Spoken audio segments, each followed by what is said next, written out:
New camera? Same one we've been using the last couple times. Looks a little fancy.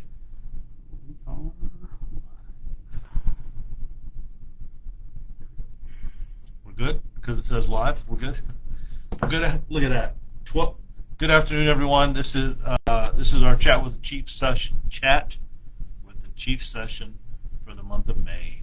So really excited to spend some time with you this afternoon. Share a couple things going on in our community with the department. We'll also talk about crime numbers. We'll talk about our clearance rates and some of the things that we have planned for the summer. We'll talk about our high school graduations. I want to share a little bit. I had a really interesting Saturday. I got to interact with some kids and some things right here, and some things going on with recruiting even today, this week as we speak. So, first request I have is I take a drink of caffeine for me. Is if anyone is logged on already, to let me know how our visual looks and how our sound audio is coming through okay. Yeah, you can just let those fly whenever you get it. I appreciate that. That just helps us kind of gauge that we're sounding all right and projecting okay. So what I like to do in these sessions is just have some conversation. I would be as open and transparent as I can. If someone asks a specific question about a case, I'll try to give you what I can from a 50-foot level, but I don't want to get down in the weeds because I don't want to disrupt anything the detectives are doing or anything's going on with the Commonwealth Attorney's Office as they move forward. So this is just a way for us to have some dialogue. The first thing I'm going to start out with is just sharing some information about where we are crime-wise in our city this year compared to last year. And I also I just did an interview with Ms. Kelsey Jones. Ms. Ramos, thank you. Good afternoon. Ms. Ramos, I'll ask you, since you're our first one on with us today, do we sound okay, and visually are we coming across okay? Hey, Anna. Hey, you are on. Are you there on time? Thank you. Oh, Anna, thank you. I appreciate it. Thanks for joining us this afternoon. So what I was sharing with Kelsey Jones, reporter, we were just talking about where we're at over the last 14, 15 months in gun violence, right? And for homicides, we're down about 42%. And for shootings, non-fatal shootings, shot in the arm, leg, we're down 14%. So she's going back to when the mayor talked about he'd like to see a 15% reduction over 18 months. Just wanted to be open and kind of share where we're at currently. We had a great year in 2024, coming off of a really hard year in 2023. So we had almost a 50% reduction in homicides at the end of 2024, and about a 20 to 22% reduction in non-fatal shootings. So 2024 is like a record low for us over the probably last 15, 16 years. The guys, the community, different entities just did a great job. And what I shared with Kelsey, just a very candid conversation, it's not just the police department. It's our community, it's schools, it's the Commonwealth Attorney's Office, it's our churches, it's our fire department. It's the relationship we have with interrupters. It's the direction of the mayor and our city manager and assistant city manager about the entities working together. It's our partnership with Riverside. It's Night Nets. It's the different community events that we have going on. It's being accessible and interacting with our youth. I don't think there's anything more important than that. But I always say, and even with my conversations with Mr. Glenn, our Commonwealth Attorney, those are statistics and numbers. And it helps gauge me on resources and where we put entities in our city. But I want to make sure that we don't over-police. What I'm hearing from our citizens who live in some of the areas that are experiencing incidents of crime is that they want us there. But those numbers, that data, which is very, very valuable, you also have to remember, I have to remember, those are people, those are families, those are communities and neighborhoods. They're not just numbers, they represent people. But I think that's what puts the drive for individuals who do this job, to make a difference, to make things better, to take it personally when there's a crime that occurs in our city, especially when we talk about crimes of violence. I just was met with Chief Creswell and the detectives. Some big things planned for today, tomorrow, this week. I'm excited about that. We're going to talk about some recruiting. But right now, the department sits at about a 9% reduction in violent crime. three precincts have two precincts have a reduction. One precinct is zeroed out, exactly the same place they were last year, which again, right, was a record year for us. So I'm comfortable to see where we're at there. Our clearance rates. This is the first year the FBI who sets a national clearance rate, meaning that departments across the country, if you have X amount of number of homicides, you should be solving Y. And it's about a 50% clearance rate is what the FBI sets. But they also added 3 different columns this year, not just a national clearance rate, which we're always striving, that's our benchmark, to make sure we're above that national average. But they looked at an average for a smaller city, a mid-sized city, which we fall into, or a large city. So I want our clearance rates to be not only above the cities that are our size, but also above that national average. And I will tell you, in every category, from auto theft to burglaries to larcenies to homicides to robberies, rapes, we are above both the national average and above the average for cities our size. That tells me that our strategies, our clearance rates, are above what we're seeing across the country. That's important that we strive. And again, those are numbers and statistics, but they're people, and it's important that when we do have a crime that we solve it. And I think that's how you stay focused with legitimacy and transparency. And the homicide that we just had Saturday night, the weekend, by putting images out and asking our residents, right, to come forward and share. If anyone knows these 2 individuals, to share that with us. And some tips and things have been coming in, and I think that's very, very vital and important. So we currently sit on 8 homicides this year. I am very confident that we're going to solve 7 of those 8. I think we're at 4. We've resolved 4 already. We have movement in others. The first homicide of the year is one that's a little more challenging, but we continue to push and get some information coming in. I also want to share, I have some citizens, the cold case is looking at some cases in the past. I know that there's some frustration at times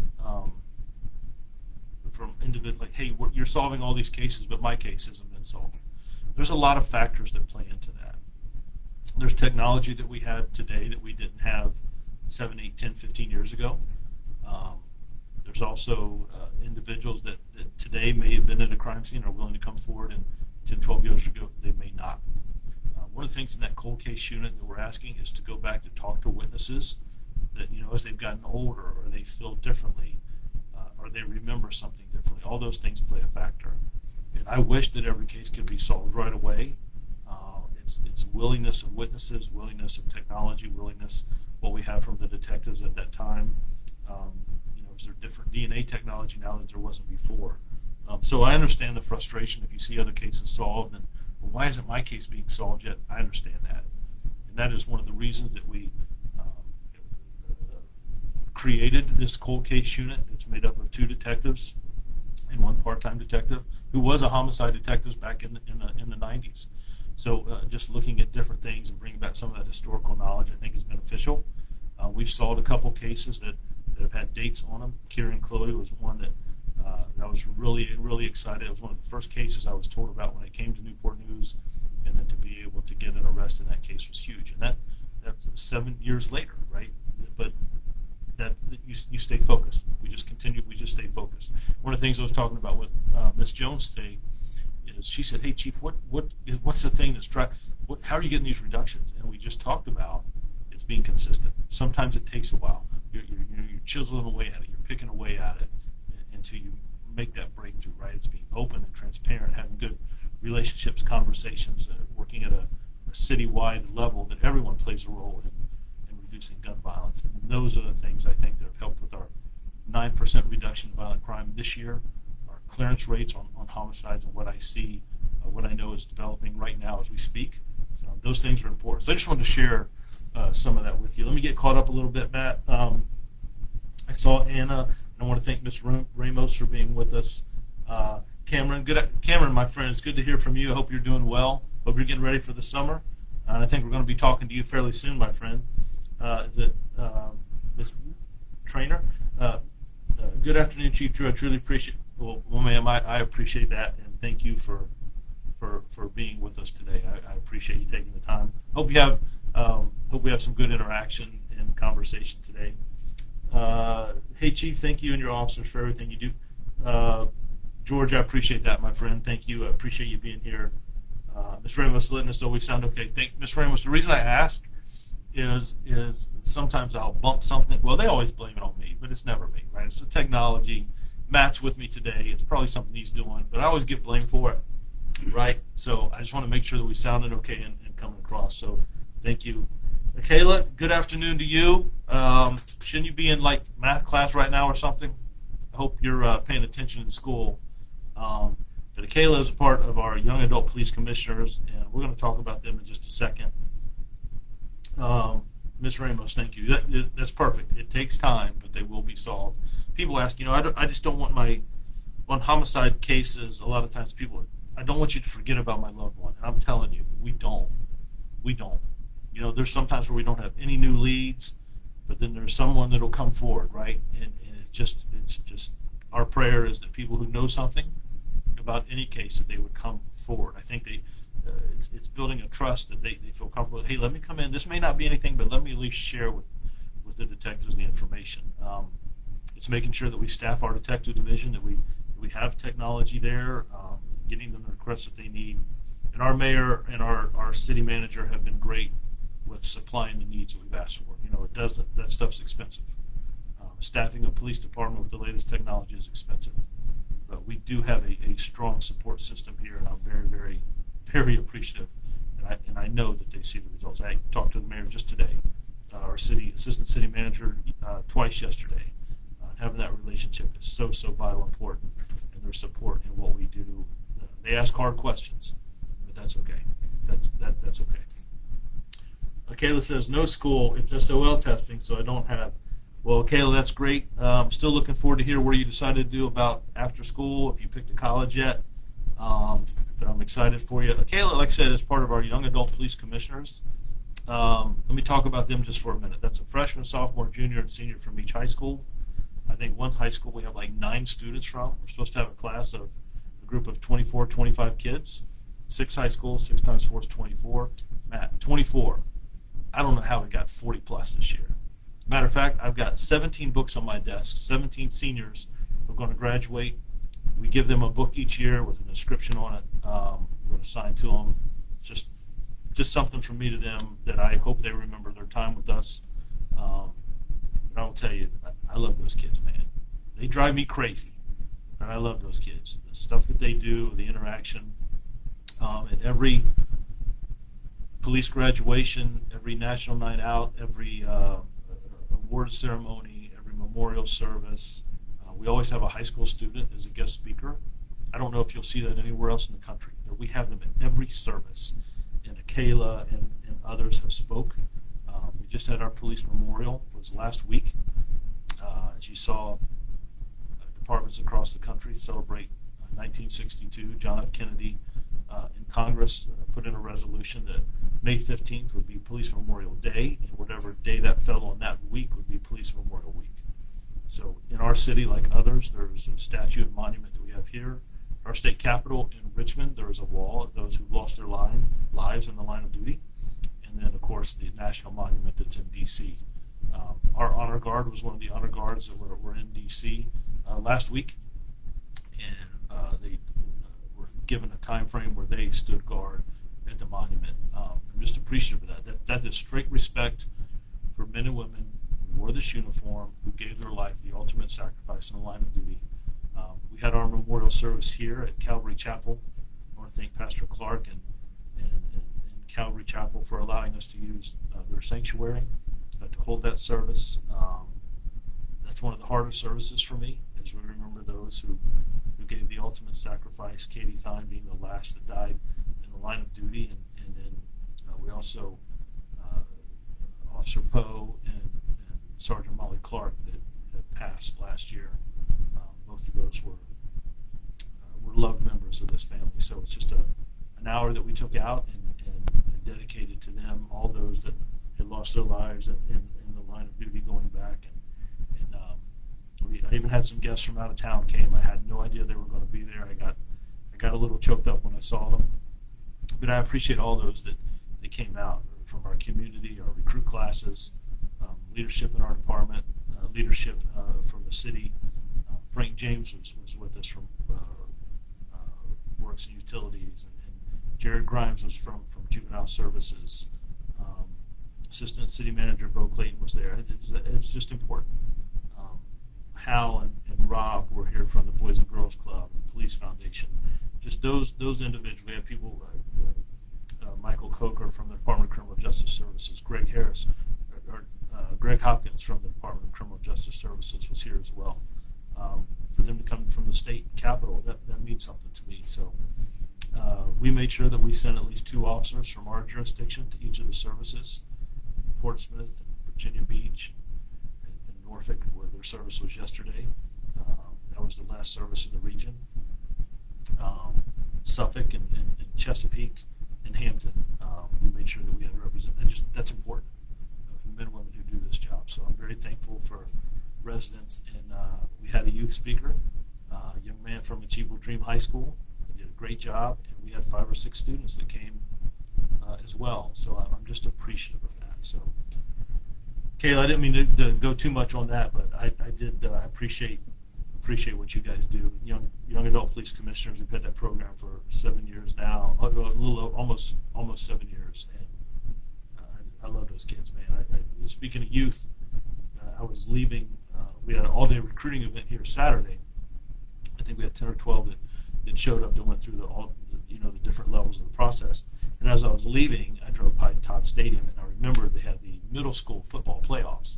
So I got to stop by and see some of the teams play in Huntington and oh my gosh, Ella Fitzgerald, Crittenton, and I guess the Super Bowl, the playoff game will be this Saturday. So I was excited. Talked to the officers that were working the game. It was just, man, it was a beautiful day Saturday. I really, really, really enjoyed that. So the youth of our city, some of the most talented kids, I think, in the country, right here in the Newport News. Mr. Dukes, what happened on Terrence Drive yesterday? Mr. Duke, can you tell me what you saw? It's not ringing a bell. I know a couple of incidents that we had in our city, and Terrence Drive isn't. I don't know if it was a call for service, if it was a traffic accident. You have to help me a little bit. Maybe time of day, if you could, my friend, and see if I can share that with you. Ms. Ramo, police officers are very dedicated into solving these crimes, and it's just as frustrating to them as it is to the public. But I know that they're working very hard to solve these cases. We must be patient. Ms. Ramos, I'll tell you, it's like you're in my head. I could not have said that better.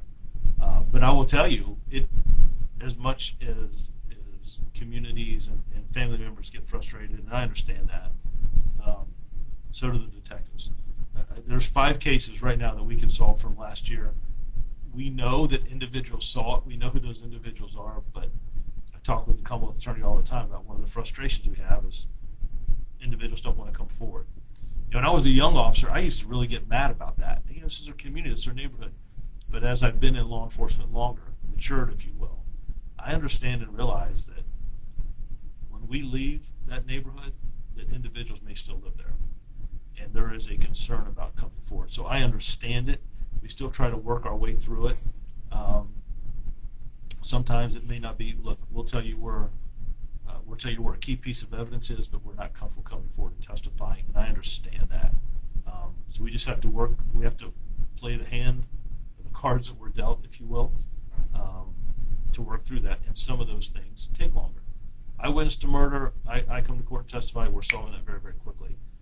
I witnessed it, I don't want to come to court and testify, but I'll tell you things that happened that takes a longer process. So, no, but that's a great point. So yes, we had a memorial service. So every year at the end of the year, we do a Young Adult Police Commissioners Gala. That's coming up at the end of this month. I'm excited about that. Get to dress up with the kids. We have a good meal together. We give out some awards. Talk a little bit about what they're going to do after high school, and those that are graduating, what they're going to do this summer. They better be staying out of trouble, and just interacting with them. We do have 3 summer camps. We had a pickleball camp over spring break. We've got some leadership camps and a drone camp coming up this summer. I'm excited about that. We'll work with a lot of these young people and others that are coming on board. And they really are our best recruiters. I keep saying, how did the class get so big? How did the group get so big? Well, if you've got 24 kids that go out and talk about this program just to one person, you double that 24, you're at 48.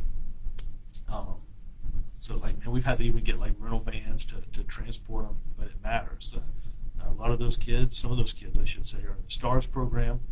That's a mock trial. We just did that with our city attorney, Ms. Jones, and several judges and different attorneys that help prepare the kids for this mock trial. And we have some police officers that do role playing as witnesses right in this mock trial. And myself and Chief Rogers, the fire chief, got to play a role. And he certainly did much better. I tease him because he played the role of a police officer, right, investigator, and I was the role of a pastor. But it was just I'll say the same thing with what we're going to do with youth in that program.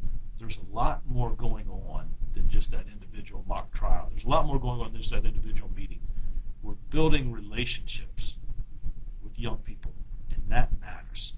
That matters. Going to a football game, a baseball game, just being there, showing up in support of the youth of our city, I think that matters, and I think it build those type of relationships. I don't want the first time we have an interaction to be when something traumatic happens, right? I want that relationship. And I'll tell you, when I talk to other chiefs, incidents will occur in any city. It doesn't matter. Larger city, small. Things go up and down. Crime goes up and down. But the relationship you have with the community and its residents and its youth make all the difference how you respond to those incidents. They make all the difference in the world. So just some things that, I just wanted to share. We talked about crime. We talked about our young adult police commissioners. We talked about our memorial service. Like I said, last week was Memorial Week. We have a portrait of every officer in this department who made the ultimate sacrifice. Hangs in our lobby. So if you come to police headquarters and walk in, you will see the officers who lost their lives in this profession, serving this great city, and make sure that we never forget the sacrifice they made. So that's important. We talked a little bit about this summer coming up. Man, I cannot, Matt, we're at the end of May. Weren't we just like celebrating Christmas, man? So the year has flown by. We're almost halfway through. A couple things. I'm looking forward to going to the graduations of our high school kids. I think, like I said, we have 17 books on my desk, so 17 kids that are graduating seniors this year that are in our program. That means something to me. But as we move into the summer, we talked a little bit about some of the camps that we'll have. We also have right this year, two young officers wanted to do a football camp. They both work with football organizations, so we asked for some help from the Attorney General's office on funding, some stuff that we had from from the Police Foundation here in the department that we have for community outreach, and we're going to fund a football camp, and I'm excited. I'm like, do you think people really sign up for that in the summer? All the things going on, and like in 3 days, they had 120 kids signed up. That's amazing to me. Do you know the relationships that will be built? So I'm excited about that over the summer. Those things, whether it's the leadership camps, whether it's the drone camp, we just had our Hispanic Citizens Academy graduation. I think 12 to 15 individuals who took part in that 8 or 9 week course, learning a little bit about the department, giving up time on an evening a week to come in and learn about the department. Our Citizens Academy just graduated a couple weeks ago, I should say, right? A couple weeks ago. Those things are important. Having citizens involved in our department, I think, is huge. I was just in Georgia, myself and a buddy of mine, and we were talking to some department there, and we talked a lot about the citizen engagement and how important that is. So those things, I think, make a huge difference. I think it shows transparency. Port Warwick is getting ready to start up. I enjoy going out on Wednesdays and interacting with the crowd. We have a couple officers that work that event, but it's just fun. It's great music. It's a great venue, and just to go and walk around and hang out, I really, really enjoy that, right? So having those conversations and interactions is huge. Shay, Chief, hey, how are you, my friend? I hope you're doing well. Thanks for joining us today. Question, how do you focus on solving cases from years ago, or is it a focus at all? So yeah, we were just talking about that. So I touched a little bit on cold cases if we're talking about homicides. There's a couple different things. We created that cold case unit just this year. It's two officers and one part-time a detective. It was a homicide detective in the 90s. What we do is we first start going back. I want to go back about 10 years and put fresh eyes on cases that are not solved yet. And some of the things that we may have collected a piece of evidence that we didn't have. New technology is able to test that now in the state lab or just equipment that we have. Going back, and here was an individual that was, I don't know, let's just say hypothetically 16 years old that witnessed a murder and didn't want to come forward 10 years ago. Today they're 26. They may have a different outlook on life. They may have different feelings about that. Reaching out to them and talking to them again. Looking at some, hey, this individual developed and we were never able to find this particular witness, and they're in another state, and technology now that we're able to find where they're at, and we never talked to them before, maybe they're willing to talk to us now. We can't force people to have that conversation. So those are some things, or different strategies. There are times where individuals are arrested on other charges and gun or drug violations and want to come forward and talk about a murder that they knew. So we're driven by going back and looking at past cases. We're driven by new information that comes forward. We're driven by new technology. We're driven by new witnesses who might want to say, look, I'm willing to have a conversation. So those are some of the things that were,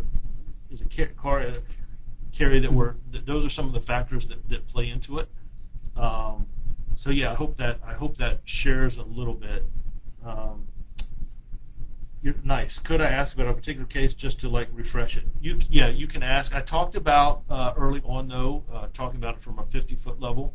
If it's a case that's ongoing investigation, I don't want to get too in the weeds. I don't want to disrupt anything that the detectives are looking at, or anything that would disrupt the Commonwealth Attorney in their case. There's a couple things that are happening right now with some recent homicides that I don't want to disrupt anything that I'm feeling really, really good about, encouraged about some of the information I'm hearing. But yes, absolutely. That's why we're doing these sessions. We can have, and if it's something where we can't talk online, I may ask you if you send me your number, or I can give you my number, and we have a phone conversation if you would. But absolutely.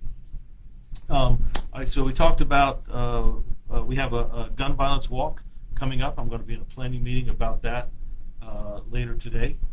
Just looking at our structure to make sure that goes well. We talked about our Young Adult Police Commissioners Gala. We do have state troopers working with us this summer. We've done that the last 3 years. They send a couple troopers down, and it's just some added manpower and some resources that they have. I think we learned as much from them as they learned from us, but we're able to do some different things with the state police, and it adds some training, I think, on their part as well. So those are important in some different benefits. I was doing the interview just before I came in, and a couple of the questions were geared to, what's the one thing, Chief, that, and it's not. There's not one thing. It's multiple. And what I explained before, or tried to, I probably botched it up in the interview, but it's like a puzzle, and there's all these different pieces, and as we put it together, it's a framework of all the different roles that entities can play, whether we're talking about schools, churches, Commonwealth Attorney's Office, police department, our mayor, our city manager, our assistant city manager, libraries, right, community, all of those things play a different role. People see things, they hear things, they know things. Of our 8 homicides this year, 5 are domestic related. Of the 8 homicides, 7 have happened inside a structure, 4 walls and a ceiling, right? We've had 1 that's happened out in our community. That case is solved already. So that's what I talk about collectively. Andre Garrity homicide case, has it gone cold yet? So I will tell you, very familiar with that case. I wouldn't say it's a cold case, but are those detectives, is that a case that they're looking at? The answer is yes. A cold case is something that I think we use in it's a police term, I guess, or something that Hollywood's taken. Um, it's not like a cold case, like it's not, hey, we're just sitting on a shelf and forget about it. Those cases stay open until they're solved. And if a detective is transferred or promoted, the new detective comes in, put fresh eyes on this. But I can tell you, our cold case unit, if you will, does that case still have a lot of legs to it? Absolutely. Are there people who know about that case? Absolutely. Would I like them to come forward? Yes. Has that been a holdup for us? Yes. But that's a case that is still what I consider one that I'm very interested in. I still get updates on and talk about that. So yeah, I think for what I can say about that case, I can tell you that they are still looking into that. Do I think we can solve that if the right people came forward? 100%. 100%. Should I say 1,000%? We could solve that case. Tori, did you find the guy who killed the man at the BP gas station? Tori, you're locked in, my friend. I'll tell you this. When I leave here, I'm going to a briefing across the hall about that. That's all I can say about that right now. If you're asking at this moment, has an arrest been made? No. Will we solve that case? Yes. Yes, and I'm going into a briefing as soon as I walk out of here. They're waiting for me across the hall. Tori, that's a great question. And I was at the scene that night, Saturday night, and yeah, there'll be more to follow, my friend. Thank you for that, Tori. Sandra, Chief Drew, there want to be race speeding. Demons are out of control. I had a incident at Warwick yesterday. Sandra, I will tell you, you're absolutely right, and I couldn't agree with you more. One of the things we looked at, we have a class graduating. Gosh, I should have talked about that. I'm sorry. Thank you, Sandra. It's a great question. Great point. Yeah, I was, I'm no marathon runner. I try to walk a couple miles each day in the evening. And just walking the area I was walking yesterday, I saw like two motorcycle guys just like hitting it, right? And one, man, I worry about them hurting themselves, if not causing another accident. So what you're describing, absolutely, we have areas that happens in our city. The reason I brought up the recruit class is when they graduate, one of the things that we'll be looking at here this next week is placement. How many officers do we put in the precincts, and then do we move any officers from the precinct to investigations? I am 100% set on putting traffic specialty officers to address speeding. One of the things we're trying to that I battle with internally is, do we have a standalone traffic division, or do I put traffic officers in the individual precincts and allow that captain of that precinct to place the resources in the neighborhood where he knows or she knows that we're having speeding issues. So that's coming very, very soon. We try to use technology with that. We try to put up signs as well that show your speed. Some citizens say they love it, others say we don't like it. There's some areas where we see higher volume of accidents related to speed that we focus on, but you're absolutely right. One of the things, Sandra, I would say, if you see that reckless driving, if you can get a license plate, I know it's hard at times, but if they pop the wheel on the motorcycles, I've seen them pop the wheelies and drive up, and they'll wait at a red light and then take off. But if you can get a license plate, it at least it doesn't tell me actually who's driving, but it gives me an address where we go knock on the door. But you're absolutely, it is, those are some scaries and stuff that they weaving out. When I hear about traffic fatalities, it's almost always related to speed. We had an individual that had a warrant on file. Officers attempted to stop him. He accelerated, went through 2 red lights. He's been injured, and we just got word that he succumbed to his injuries because of his speed. That telephone pole he hit almost cut that car in half. So 100% with you, very familiar with the area that you're talking about, and we are trying. And right, so officers can do traffic enforcement now, but they're also answering calls for service. I think one of the better ways is to have an officer that's dedicated, it's consistent, right? That they focus on traffic and speeding, and that's what they do. They're experts at it. But to go into and do traffic enforcement in an area for an hour or 2 hours a week, I think is very, very different than doing 3 or 4 hours every day in that area on traffic enforcement. Right? There's some areas that we've had dedicated traffic officers, and we've seen a great decrease. Now, sometimes people in that own community who live there get stopped for speeding, but I know exactly what you're talking about, referring to, and it probably is the number one complaint.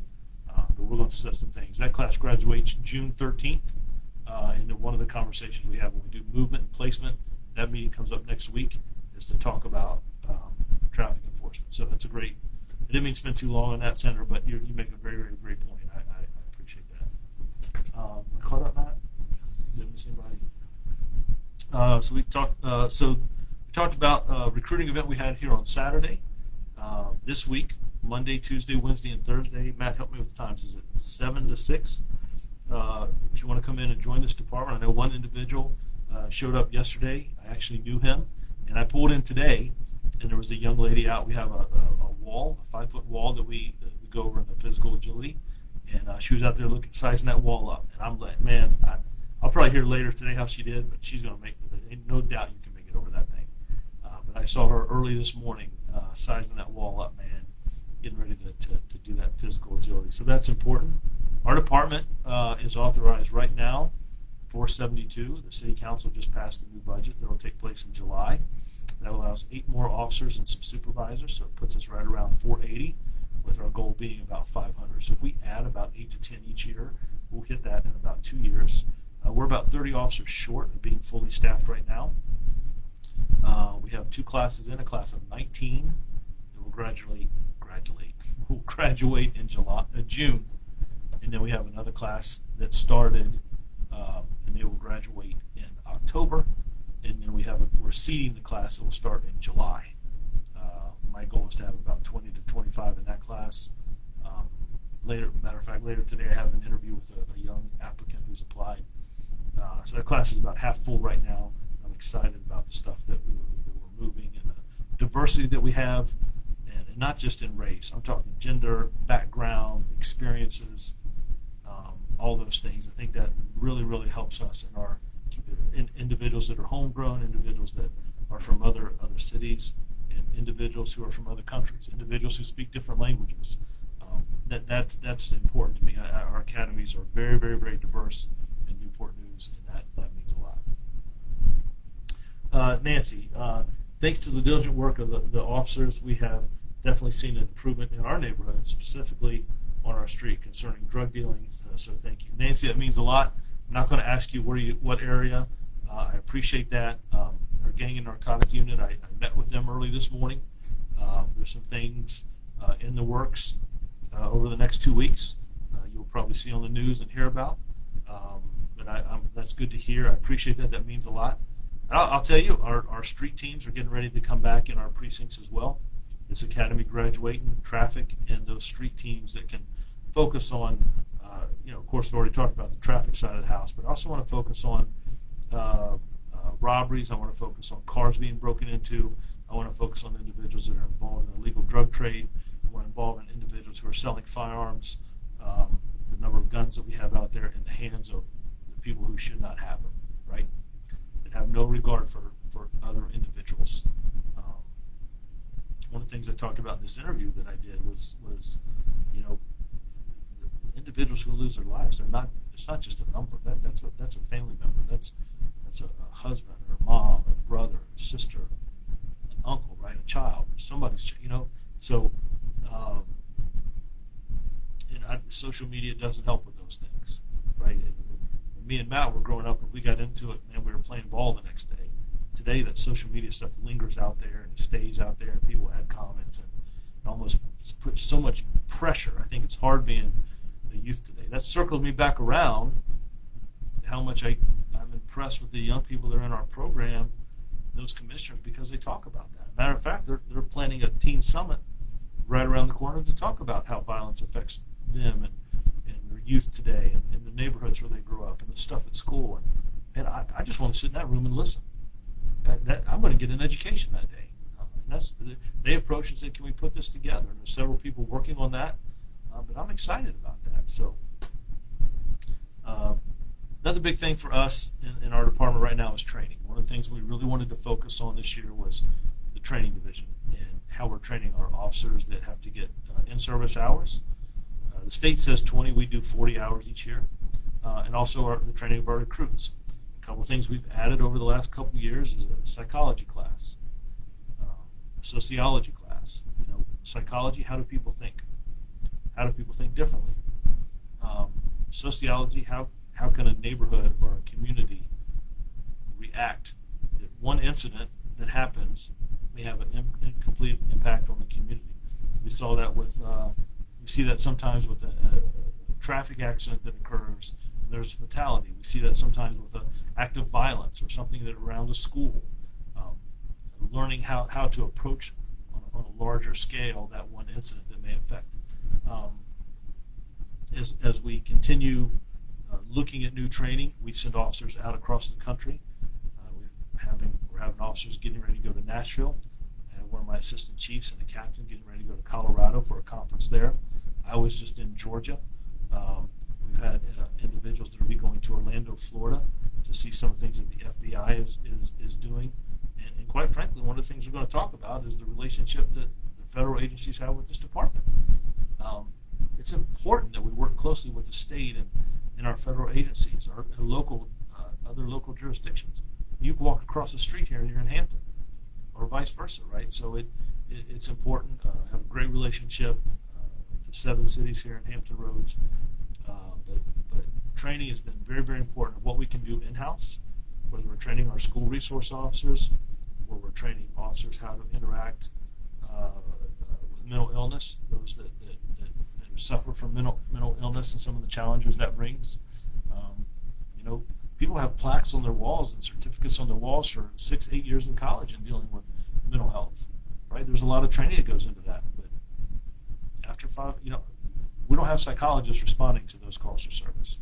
We have officers, and they may get X amount of hours in an academy and to deal with someone who has mental illness. So that's important that we look for better ways to address that. That CARES program, I think, has been huge. Where it's a clinician and a paramedic, right? Some of the things with mental illness can be that medication gets mixed up or hasn't taken the medication or is off medication, if you will. So having that, is it a 24-hour service yet? No. Will it be at some point? That is our goal, absolutely.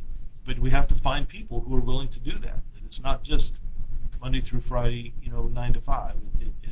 That is a 24-hour a day situation. So partnerships are important, huge. But I should have highlighted that training was one of the main issues I really wanted to focus on. Bringing new classes into our training academy, new classes into our organization, and sending officers also out to look at different things. Talked about technology. One of the things we're looking at is drones as a first responder. We're having those conversations now. It's not about Big Brother. It's not about me flying over and seeing who's got what going on in their backyard. It's about if there is a shooting, a robbery, a homicide, a violent act or incident, that a drone can get there quicker than an officer can in traffic, and an officer might be able to look on their phone or their computer in their car.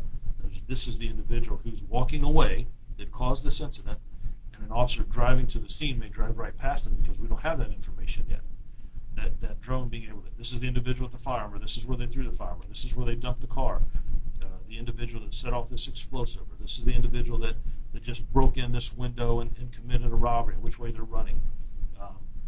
I don't want to be chasing some of the pursuits we get in. I always get my heart racing, right, because we're following a vehicle that committed some act, violent crime, and we're going into a neighborhood that's heavily populated, right? If I had a drone in the air that sees where that vehicle is or where that vehicle parks, instead of driving all over to try to get there, we're able to send officers strategically to the location where something occurred. And it's all about safety, and it's all about safety in our community. It is not Big Brother. We make sure that we have checks and balances in our organization, that we know who utilized technology, we know who looked at what cameras, we know why. Right? There has to be a reason that you log in and look at a camera. There was a shooting. This is the description. This is the license plate.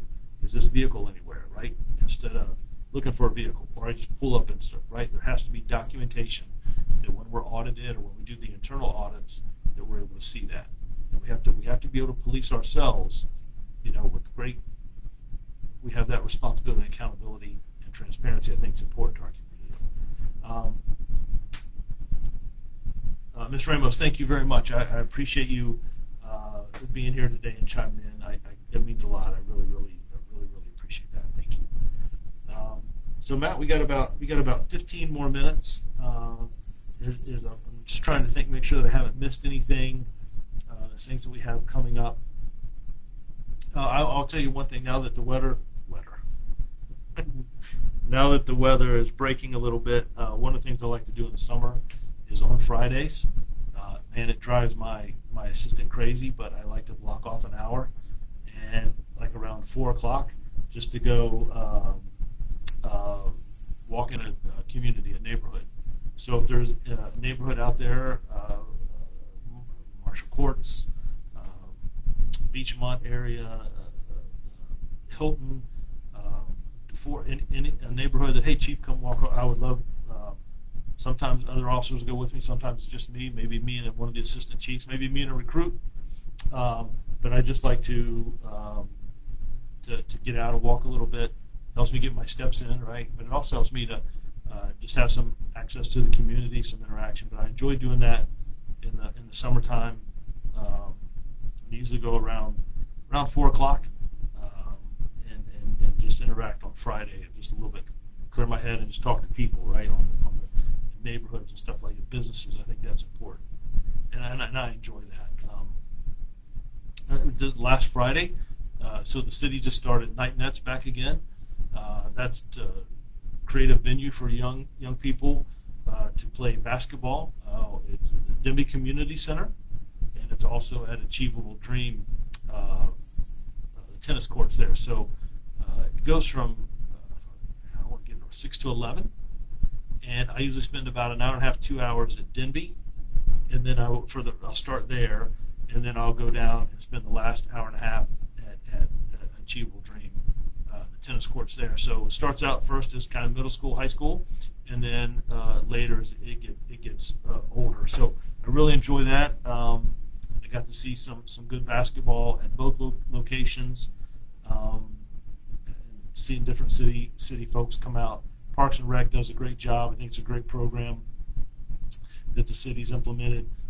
Worked a lot last year. Got to attend a lot. Myself and Chief Rogers, like I said, Fort Warwick's right around the corner. That's another event I like to go out and spend time at. But I just think being out and having those conversations for people who want to have them, I think that's important. Scroll up a little bit. I saw right before. Let's go up a little bit more, Matt. Let's go ahead and see. So nothing like being in a courtroom.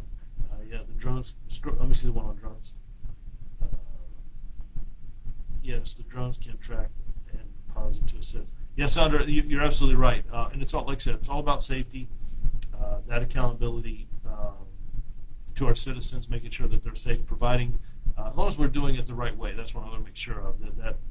That's important. And not everybody, I know people are concerned. I get calls all the time, but I think one of the things that helps us is being open and transparent about. There would be also reports online, like we flew a drone and this is why, right? So yeah, that's great. How come so many people run the red light at Warwick turning left onto Denby? How come so many people run the red light at Warwick turning left onto Denby and the police don't do anything? Well, Randy, I would disagree about the police don't do anything. We've got to be there and see it. We do have some traffic cameras in the area, but when you say we don't do anything, we have to see that, and we are driven by calls for service. So even traffic officers, that's one of the things we're trying to really increase is putting that permanent traffic person, if you will, in each precinct that they can dedicate to traffic enforcement. But if you looked at the calls for service that we have, and officers are there, they have to leave that traffic post and go to that call for service. We've got to make sure those 911 calls are answered. I talk all the time about we've got to make sure that we focus on violent crime first. But Randy, you make a great point. That Warwick-Denby corridor, I get a lot of complaints there. We talked about posting some traffic cameras and putting a presence there. I think that also deters things. But I'm really at a belief that we need dedicated officers that just focus on traffic and not just a couple hours a week. That's their area. And then we're driven by data also. Where are we seeing our accidents at, where we're getting the speed complaints from, those things, so we track it. So that's a great point. Um, I may not agree with you on that we don't do anything. I probably agree with, I will agree and say that we need to be doing more. But I've got to look at resources we have, where I place those resources, where are we seeing the most accidents at, where are we seeing the most speed violations. But I can tell you that class, and I should have said, Randy, I'm sorry, if you weren't on earlier, we have a class of 19 officers graduating on June the 13th, and this next week we'll be deciding where those officers go and placement, and that will create some movement. And one of the top priority for me is to put a traffic officer in each precinct that the captains can direct. I think that's the way we're going to end up moving, because I think it has to be consistent. It can't just be here and there, right? It needs to be consistent. And the reason I say it needs to be consistent is I've seen that work in other locations where we've had consistent. In our school resource officers, as school gets out, that frees up about half. Now, some will still have summer school that they'll be at. Some are going to be heavily involved in those community events we do in the summer. But I will have some school resource officers that I can free up to either do traffic, or I can have them help with radio calls, and officers in those precincts can do traffic. So try to get a good start on that towards the end of this month, the 1st of June. But yeah, that area you're talking about, Randy, you're absolutely right. I'm sorry you feel that way, Chris. I guess opinions vary. We just keep trying to do the best we can. That's all we can do. But I appreciate your comments. Melissa, I appreciate all you do and the officers do protect the community. Melissa, thank you. I appreciate that. I still, we talk about all the time. We got to be better today than we were yesterday, and we should be better tomorrow. One of the things we look at in training is developing the officers that are coming up that are ready to be sergeants, so the officers that are sergeants to be lieutenants. That matters. I see. We go with everything else, Matt. We caught up. So as we end off here in the last 5 or 8 minutes, just kind of recap. We talked about violent crime in the city's down about 9%. We've got some good things going on. Good things going on this week. Getting ready to get briefed on 2 homicides that I think we got some really good movement on, and we want to make sure we have our Young Adult Police Commissioner Gala coming up. The neighborhoods that we focused on throughout the year continue to see reductions in violence. Our clearance rates are above the national average.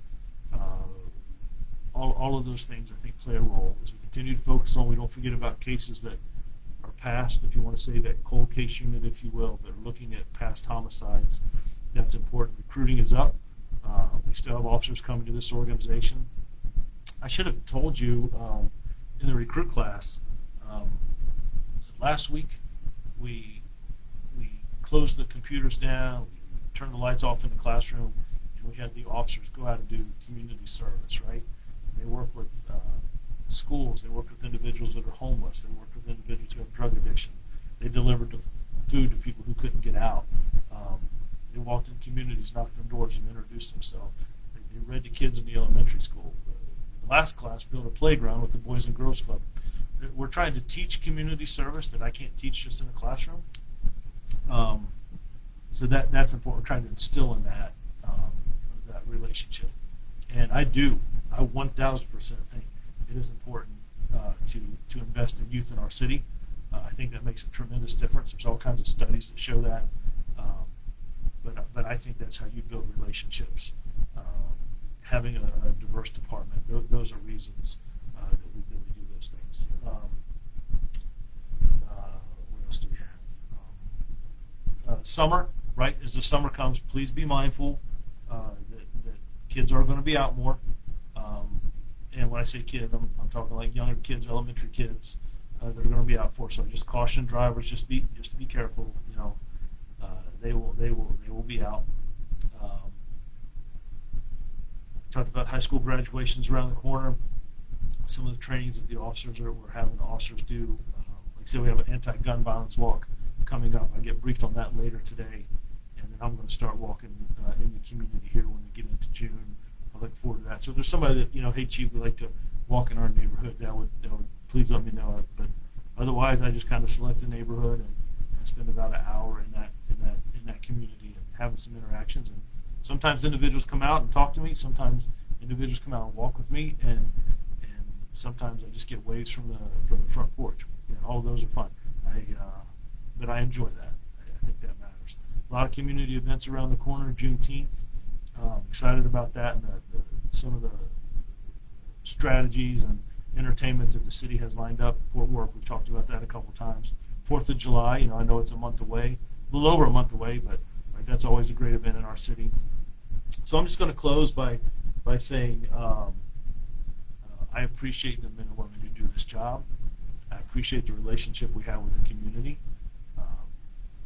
It's not a lot of people that want to do this job that are willing to called upon. And they have to make the ultimate sacrifice, right? They have families like everyone else. We're all human. This badge and patches doesn't make us any better than anybody else. We make mistakes. But the men and women who do this job, and not just here in Newport News, but across the country, they do it because they care. They're always going to get it right? Absolutely not. But they're still here. And they're still trying. They still push forward.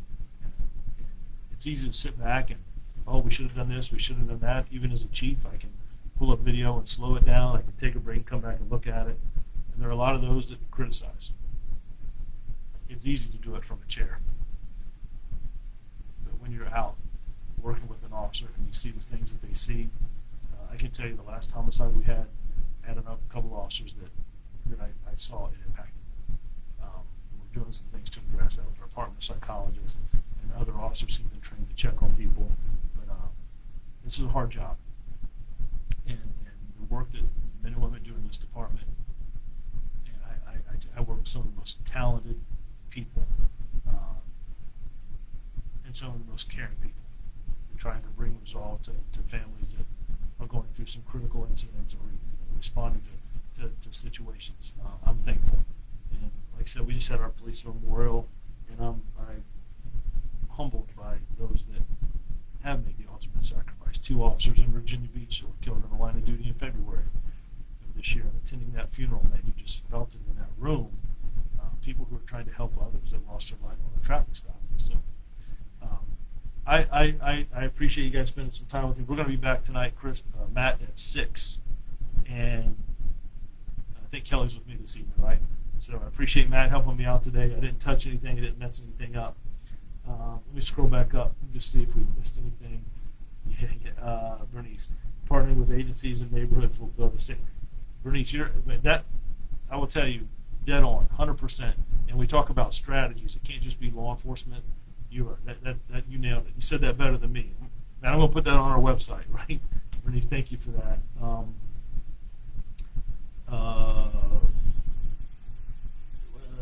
And have a good afternoon. Great session, very informative as well. You won't be on 6 p.m. session. Oh, you won't be. And I appreciate that. Thank you for joining today. And I appreciate the citizens that have gone through our Citizens Academy, our Citizens Alumni Academy, and our Hispanic Citizen Academy. Like I said, I know we talked about it. They just graduated. I really, really enjoy that. The different entities learning about the department. That's important. So please be safe. We'll do this again at 6 o'clock. I look forward to continuing the conversations. I'm going to go get some briefings real quick. And God bless you guys. Look out for one another. And I'll see you later this evening. Okay? Thank you for joining us today.